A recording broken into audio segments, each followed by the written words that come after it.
Okay, this is my Oldsmobile right here. What I had trouble with is overheating a lot. I'm making a quick video to show somebody right quick. See this little hose right here? When it comes from the inlet, it goes in here. It goes to a little bitty pipe right here. It's a little thin pipe. But what I did was get like a little thin wire. I pulled this off right here. You pull the clips off, pull the hose off. Make sure this hose is clean inside. There's a little bitty hose right here. The metal pipe that goes in there that this is connected to. You just gotta clean it out. It's like it was all corroded in there, and I guess it wasn't letting the water go through.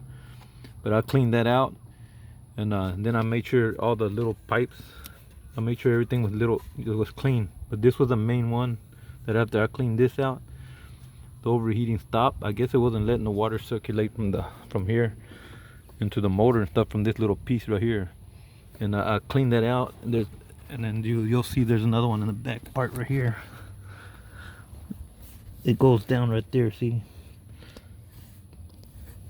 Down right there. That little hole, this hole is gonna go down all the way around to here. This wasn't the way you could see it, but it's pretty easy.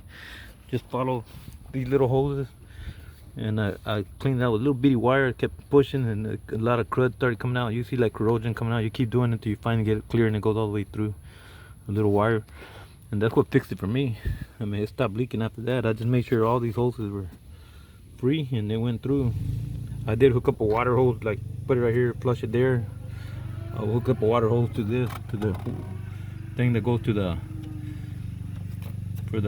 heater, the heater cord. Those go to the heater cord, these right here.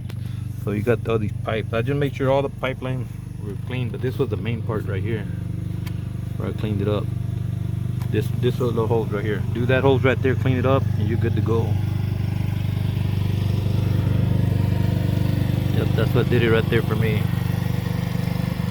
So try that, and it might work for you. It may work for me.